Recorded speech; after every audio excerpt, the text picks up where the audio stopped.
श्री स्वामी समर्थ, श्री गुरुदेव दत्त। आपल्या संस्कृतीमध्ये तुम्ही पाहिलं असेल की कलशावर नारळ आपण उभा ठेवतो, म्हणजे खाली मुख आणि वरी शेंडी अशा प्रकारे आपण कलशामध्ये नारळ हा ठेवत असतो।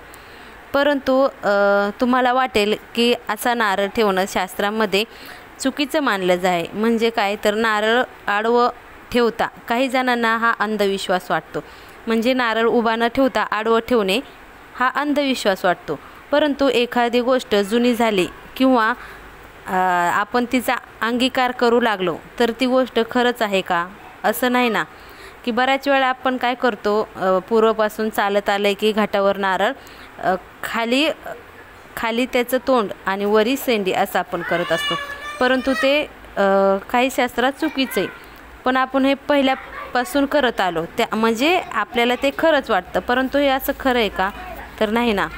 ते असत्य कलशात किंवा पूजेत आपण श्रीफळ नेहमी उभे ठेवत आहे, परंतु शास्त्र ह्याच्या खूप वेगळं आहे। हे शास्त्रात असं वेगळं सांगितलं आहे।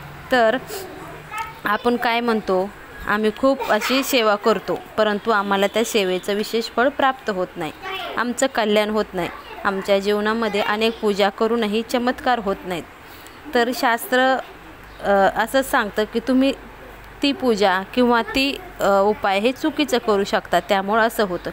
ईश्वराने तयार केलेल्या काही गोष्टी नसतात, त्याच्या विपरीत आपण करत असतो, त्यामुळे देवपूजेत आपल्याला हे चमत्कारिक फरक आपल्याला दिसत नाहीत। देवपूजा किंवा कलशावर श्रीफळ कसे ठेवले आहे, तर आपण आधी सांगितलं की मुख हे खाली ठेवले, तर मुख हे खाली ठेवले तर आपल्या शत्रूमध्ये वृद्धी होऊन आपल्याला शत्रूचा त्रास होतो, म्हणून मुख खाली ठेवू नये। आणि खाली मुख करून श्रीफळ त्याच्यामुळे ठेवू नये। वरती करून ठेवले तर काय होतं, त्याने अनेक प्रकारचे रोग निर्माण होतात, त्यामुळे असं सुद्धा करायला सांगितलं नाही। तर पूर्वेला मुख करून ठेवलं तर शास्त्र वचन असं आहे की याने पैशाचा विनाश होतो। आता कलशामध्ये नारळ कसा ठेवावा किंवा नारळ देवापुढे तुम्ही ठेवताना कसा ठेवावा। आता मुख पण खाली करायचं नाही आणि मुख पण वरी करायचं नाही, मग ठेवायचा कसा, तर कलशावर नारळ ठेवताना मुख आहे ना ते आपल्याकडे असावे, अशा पद्धतीनं आपल्याला नारळ ठेवायचा आहे। याने काय होईल, चारही बाजूने ते शुभ मानले जाते। धर्म, अर्थ, काम, मोक्ष हे आपले जे काही आहे ते फलदायी ठरतं, म्हणजे ते आपलं सार्थ जातं। त्यामुळं कलशावर नारळ ठेवताना आडवा ठेवा असं सांगितलं आहे। त्याचं मुख आपल्याकडे आलं पाहिजे, आडवा ठेवला तर त्याचं मुख आपल्या दिशेला आलं पाहिजे। हे आपण दाखविले ना फोटोमध्ये, राईट त्या प्रकारे आपल्याला नारळाचं मुख आपण पारायण करताना ठेवतो, शेंडी आपण देवाकडे ठेवतो, तर तसं न करता ते मुख आपल्याकडे आलं पाहिजे असं सांगितलं जातं। त्यामुळे आपल्या इच्छा, आकांक्षा, मनोकामना नक्कीच पूर्ण होतात।